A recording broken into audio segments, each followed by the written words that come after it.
Hello everyone, ये हमारी मुस्लिम law के मैरिज वाले सेक्शन की सेकंड वीडियो है या उसका सेकंड पार्ट है। इस पर्टिकुलर वीडियो में हम देखेंगे टाइप्स ऑफ मुस्लिम मैरिज। इससे पहले वाले पार्ट में हमने देखा था डेफिनेशन ऑफ मुस्लिम मैरिज क्या होती है, उसके अलावा एसेंशियल पॉइंट क्या क्या है, ऑब्जेक्टिव क्या है।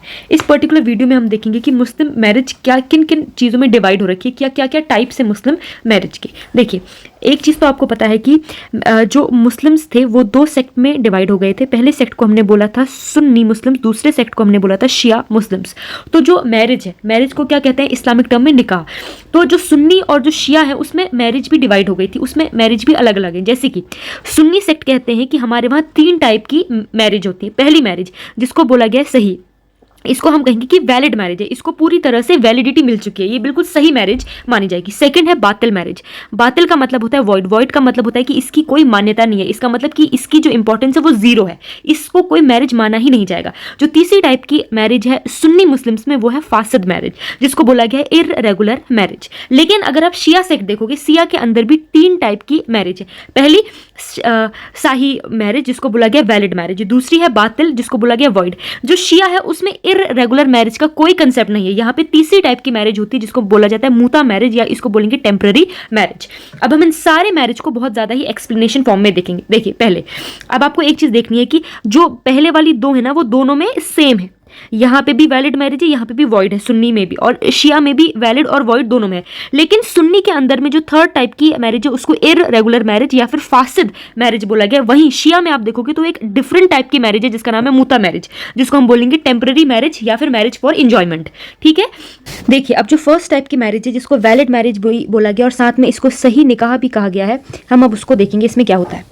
अ marriage that is neither void और इनवैलिड। बहुत सिंपल सी बात है, जो भी अगर कोई ऐसी शादी है जो कि वॉइड नहीं है, शून्य नहीं है, जो कि इनवैलिड नहीं है, तो उस शादी को, उस निकाह को हम कहेंगे कि वो एक वैलिड मैरिज है। In other words, a marriage that confirms in all respect to the legal requirement is a valid marriage. क्या लिखा गया है यहाँ, ये कहा गया है कि जो भी रिक्वायरमेंट होंगी मुस्लिम मैरिज को, या फिर जो भी एसेंशियल्स होते हैं मुस्लिम मैरिज में, अगर वो सारे के सारे सही ढंग से प्रूव हो रखे, सही ढंग से उनको निभाया गया है, तो हम उस वाली शादी को बोलेंगे valid marriage. Proposal and acceptance होना चाहिए। कंसेंट ऑफ द पार्टीज बिल्कुल होनी चाहिए, और कंसेंट भी कैसी होनी चाहिए, फ्री कंसेंट होनी चाहिए। Proposal and acceptance must have take place at one meeting. जो भी प्रपोजल और एक्सेप्टेंस होगा वो एक ही मीटिंग में होना चाहिए, और विटनेस भी होनी चाहिए। अगर सुन्नी सेक्ट में शादी हो रही तो वहां पे विटनेसेस होते हैं, लेकिन शिया सेक्ट में अगर शादी होती तो वहां पे मैरिज के टाइम पे विटनेसेस की आवश्यकता नहीं होती है। इसके बाद जो यहाँ पे कहा गया है कि जिन दोनों के बीच में भी शादी हो रही है वो दोनों मेजर होने चाहिए, साउंड माइंड के होने चाहिए। ठीक है, the parties must have the capacity to contract marriage. जो भी पार्टीज हैं, अगर ए और बी के बीच में शादी हो रही है तो वो उन दोनों को ये समझ आना चाहिए कि क्या क्या क्या उसके कॉन्ट्रैक्ट के क्या टर्म्स एंड कंडीशन है।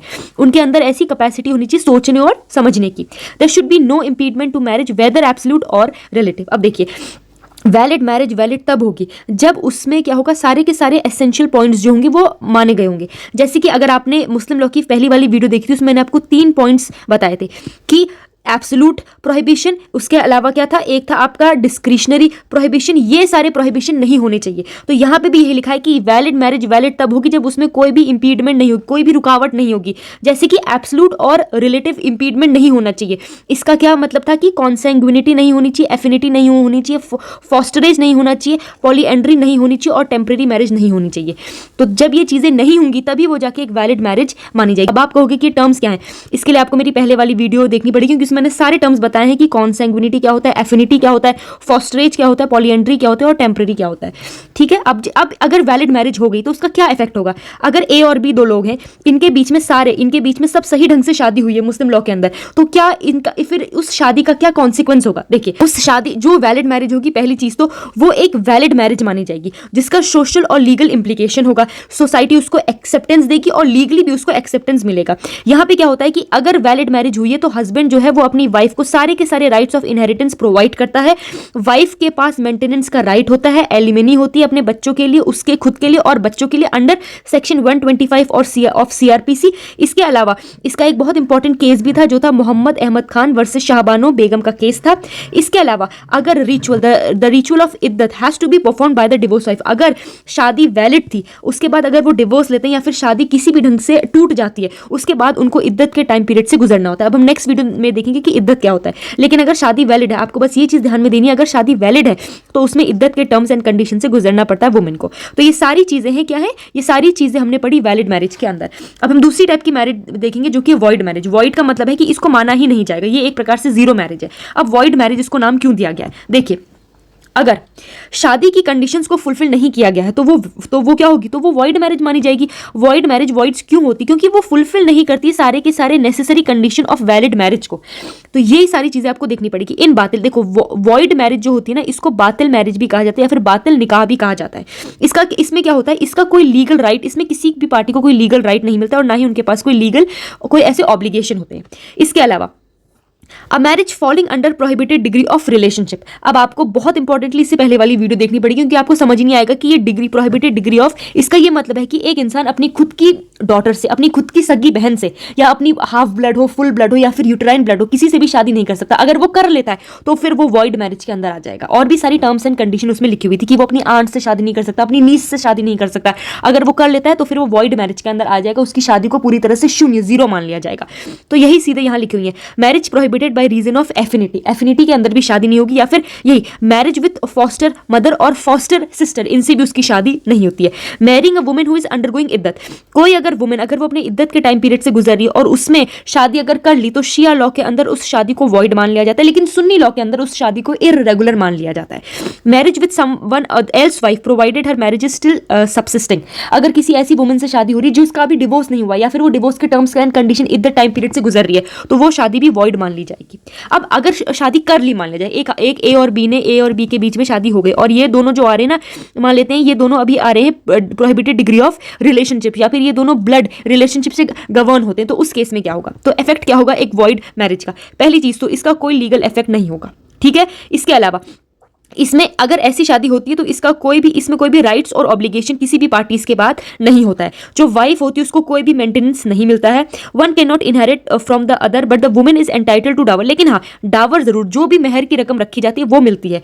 If the void marriage has been consummated, अगर दोनों के बीच में सेक्सुअल रिलेशनशिप एस्टैब्लिश हो चुके उस केस में डावर की रकम मिलती है। The offspring of a void marriage is illegitimate, यहाँ साफ साफ लिखा है अगर वॉइड मैरिज करने के बाद बच्चे भी पैदा हो जाते हैं, ऑफस्प्रिंग भी आ, तो वो जो बच्चे होंगे वो कभी भी लेजिटिमेट नहीं माने जाएंगे, उनको इललेजिटिमेट बोला जाएगा। The parties can separate from each other at any time without divorce. अब जब अगर ये ए और बी ने शादी कर ली और इनकी शादी जो है वो बातिल निकाह के अंदर आती है, ठीक है, यहाँ पे इनको अगर डिवोर्स लेना है तो ये बिना डिवोर्स लिए भी एक दूसरे से अलग रह सकते हैं, क्योंकि इनकी शादी को एक प्रकार से कोई भी ऐसी रिकॉग्निशन मिली ही नहीं है। तो क्या लिखा है, the parties can separate from each other at any time without divorce, बिना डिवोर्स लिए भी दोनों एक दूसरे से अलग रह सकते हैं।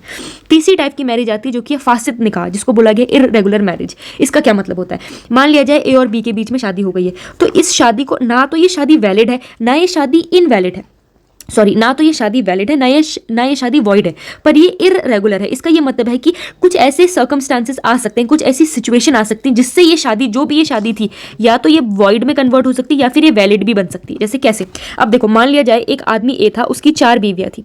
आपको पता है मुस्लिम लॉ के अंदर एक आदमी 4 ही बीवी से शादी कर सकता है। अगर इस ए ने ये एक 5वीं बीवी से भी शादी कर ली, मान लिया जाए ये बी थी, ये सी थी, ये डी, ये ई, इसने एफ से शादी कर ली, तो इस केस में इस वाली मैरिज को इररेगुलर मान लिया जाएगा। ये सुन्नी लॉ के अंदर होता है, ठीक है, सुन्नी लॉ के अंदर, क्योंकि हमने ये देखा है कि फासिद मैरिज, यहां आपको ध्यान देना है, जो ये फासिद वाला मैरिज है ये सिर्फ और सिर्फ सुन्नी लॉ इसको मानता है, शिया लॉ इसको नहीं मानता है। तो ये जो भी हम फासिद मैरिज अभी पढ़ने वाले हैं ये सिर्फ और सिर्फ सुन्नी लॉ के अंदर आएगा। तो यहां पे क्या लिखा है कि अगर एक आदमी ये 5वीं वुमेन से भी शादी कर लेता है तो ये शादी को वॉइड नहीं माना जाएगा या इसको वैलिड भी नहीं माना जाएगा, इसको इररेगुलर मान लिया जाएगा। इसका ये मतलब है अगर इन फ्यूचर अगर मान लिया जाए बी की डेथ हो गई, अब तो ये आदमी की सिर्फ 3 ही वाइफ रही ना, तो यहाँ इस केस में ये जो एफ है ये फिर इसकी वैलिड शादी हो जाएगी। तो ये जो ये इररेगुलर मैरिज थी फिर ये वैलिड मैरिज में कन्वर्ट हो जाएगा, क्योंकि यहाँ लिखा है, क्योंकि कुरान ए शरीफ में लिखा है कि एक आदमी 4 बीवी से शादी कर सकता है, तो उसने 5वीं से भी कर ली, अगर फर्स्ट वाले या किसी की भी डेथ हो गई तो फिर वो जो ये जिससे उसने 5वीं शादी करी थी फिर वो 4 के अंदर आ जाएंगी। तो इसलिए इसको यहाँ पे इररेगुलर माना गया है, इसको वॉइड नहीं बोला गया है। इसको बोला गया कि कुछ ऐसे टर्म्स एंड कंडीशन आ सकते हैं फ्यूचर में जिससे आपकी शादी को वैलिड मान लिया जाएगा। देखिए, a marriage contracted by party suffering from relative prohibition और डायरेक्टली इनकैपेसिटी इज इररेगुलर। अब आपको हो गई ये रिलेटिव प्रोहिबिशन और डायरेक्टरी इनकैपेसिटी क्या होती है, इसके लिए पहले वाली वीडियो देखनी पड़ेगी, ठीक है। मैरिजेस कॉन्ट्रैक्टेड विदाउट विटनेस, क्या लिखा है सुन्नी लॉ के अंदर हमने देखा था कि विटनेस का होना कंपलसरी है, अगर विटनेस नहीं है तब वो वाली मैरिज को इर्रेगुलर मैरिज बोल दिया जाता है। मैरिज विद फिफ्थ वाइफ, इसका एग्जांपल मैंने अभी आपको बताया था कि कैसे होता है। Marriage with a woman undergoing iddat, marriage with non scriptural woman that is idolatress और फायर वर्शिपर, मतलब मुस्लिम वुमन से शादी ना करके किसी और ऐसे वुमन से शादी करना जो कि मूर्ति पूजा करती है। यहाँ पे आप हिंदुइज्म बोल सकते हो, क्रिश्चियनिटी बोल सकते हो, इन सबको आप कह सकते हो। Marriage contrary to the rules of unlawful conjunction, अगर इन सब जगह में कोई सुन्नी मुस्लिम शादी करता है तो उसकी शादी को वॉइड नहीं पर इर्रेगुलर मान लिया जाएगा। ठीक है, फिर effect of an irregular marriage, अगर शादी कर ली तो उसका क्या इफेक्ट होगा। देखो, before consummation in a marriage the wife is not entitled to obtain a dower from her husband if he divorced. देखो, बिफोर कॉन्जुमेशन का क्या मतलब है, अगर यहाँ पे ए और बी के बीच में शादी हो गई है और ये शादी बोली गई है इर्रेगुलर, ठीक है, तो इस केस में अगर कॉन्जुमेशन नहीं हुआ, कॉन्जुमेशन का मतलब है अगर कोई भी सेक्सुअल रिलेशनशिप अभी तक हस्बैंड और वाइफ के बीच में एस्टैब्लिश नहीं हुए तो और उसी में क्या होता है कि और हस्बैंड ने उसको डिवोर्स दे दिया, बिना सेक्सुअल रिलेशनशिप एस्टैब्लिश करे हस्बैंड ने डिवोर्स दे दिया, और जो फिर इस केस में जो भी ये डावर की रकम है ये नहीं दी जाएगी। तो यहाँ लिखा है wife is not entitled to obtain a dower from her husband if he divorce her. इसके अलावा दूसरी चीज, लेकिन अगर आप कहोगे कि कॉन्जुमेशन हो गया, अगर कॉन्जुमेशन हो गया उस केस में डावर की रकम फिर दी जाती है। There is no legal obligation on the wife, she is not bound to follow the rules of iddat. इस केस में क्या होता है ना, इर्रेगुलर मैरिज के केस में कोई इद्दत का जो टाइम पीरियड है वो फॉलो नहीं भी कर सकते, टोटली डिपेंड करता है। The wife has no right to claim maintenance for the husband during the iddat period, यहाँ पे कोई भी मेंटेनेंस का राइट भी नहीं मिलता है। After consummation of marriage a child born out of irregular marriage is considered legitimate and has all right of inheritance of property. देखो, अगर कॉन्जुमेशन हो चुका है, कॉन्जुमेशन का मतलब मैंने बता दिया क्या होता है, उसके बाद अगर कोई बच्चा पैदा होता है इर्रेगुलर मैरिज में तो उस बच्चे को लेजिटिमेट बच्चा बोला जाएगा, मतलब वो पूरी तरह से एक लीगल बच्चा होगा, उसको सारे के सारे right of inheritance of property दिए जाएंगे। तो ये डिफरेंस है इर्रेगुलर मैरिज में और वॉइड मैरिज में। वॉइड मैरिज में क्या है कि अगर कोई बच्चा पैदा होता है तो उसको इल लेजिटिमेट, मतलब उसको नाजायज बच्चा बोला जाता है, लेकिन इर्रेगुलर मैरिज में बोला है कि उसको लेजिटिमेट, उसको जायज बच्चा बोला जाएगा और उसको सारे राइट्स मिलेंगे। तो ये डिफरेंस आपको पता होना चाहिए कि एक वॉइड मैरिज और एक इर्रेगुलर मैरिज में क्या डिफरेंस है। अब ये हमने यहाँ तक सारे के सारे मैरिज देख लिए, अब ये आप कह सकते हो कि हमने ये पूरे के पूरे सुन्नी मैरिज देख लिए, ठीक है। अब शिया मैरिज में क्या है, हमने वैलिड मैरिज देख लिया, वही सेम शिया लॉ के अंदर भी है, और बातिल मैरिज भी सेम है, जैसा ही हमने सुन्नी लॉ में देखा था वही सेम है। अब आप एक नया टर्म देखोगे यहाँ पे, वो है आपका मूता मैरिज। आखिर ये मूता मैरिज क्या होता है, ये बहुत इंपॉर्टेंट मैरिज है, कभी कभी इस पे सिंगल भी सवाल आ जाएगा कि मूता मैरिज क्या होता है, उसको एक्सप्लेन करके लिखिए। पहली चीज, मूता मैरिज जो होता है वो सिर्फ और सिर्फ शिया में फॉलो किया जाता है, सुन्नी में इसको फॉलो नहीं करते हैं। मूता मैरिज एक प्रकार से टेम्पररी मैरिज है, यहाँ पे क्या लिखा है टेम्पररी। टेम्पररी शादियां दो ही प्रकार से हो सकती हैं, अगर ए और बी रह रहे हैं तो ए और बी के बीच में अगर शादी हो रही है तो शादी में क्या होता है कि आपको हमेशा के लिए साथ रहना है। लेकिन ये एक ऐसी मैरिज होती है जिसमें पहले से ही टर्म्स एंड कंडीशन होता है, देखो हम हमेशा के लिए साथ नहीं रहेंगे, हम 2 महीना 2 दिन 2 साल, कुछ भी टर्म्स एंड कंडीशन, 1 दिन 2 दिन 10 दिन 15 दिन ऐसे करके, या फिर 10 साल, कितने भी साल, एक टर्म्स एंड कंडीशन लिख देंगे, इतने साल तक तुम और मैं एक साथ रहेंगे, तुम और मैं एक साथ हस्बैंड वाइफ कहलाएंगे, ठीक है। तो ये होता है आपका मूता मैरिज के अंदर पहली चीज। क्या लिखा हुआ है कि this is prevalent in Shia Islam, ये सिर्फ शिया इस्लाम में है, although it is not recognized by Sunni Muslims. Sunni Muslim इसको कुछ भी एक्सेप्टेंस नहीं देते, कुछ भी रिकॉग्निशन नहीं देते। This kind of marriage, Muslim marriage is a fix term marriage. क्या लिखा है यहाँ पे, फिक्स टर्म की मैरिज होगी। एक प्रकार से एक ऐसा कॉन्ट्रैक्ट होता है जिसमें लिखा होता है कि इतने पर्टिकुलर लेंथ ऑफ टाइम के लिए हम एक साथ रहेंगे। अब ये क्या होता है, ये कुछ घंटे से कुछ सालों तक वेरी कर सकता है, क्या पता हम ऐसी मूता मैरिज कर लें ए और बी कि तुम और मैं 10 घंटे तक साथ रहेंगे, या फिर 10 साल तक। तो ये घंटों से सालों तक किसी में भी वेरी कर सकता है।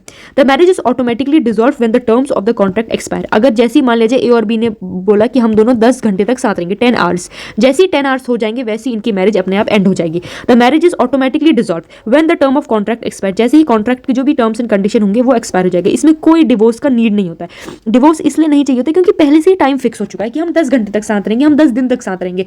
जैसे ही 10 दिन 10 घंटे हो जाएंगे उसके बाद डिवोर्स अपने आप हो जाएगा। अब मूता मैरिज क्यों की जाती है, देखो क्या होता था ना कि पहले जो अरब लोग थे या पहले के जो मुस्लिम्स थे, आप एक प्रकार से एक जगह से दूसरी जगह जाते थे काम करने पर।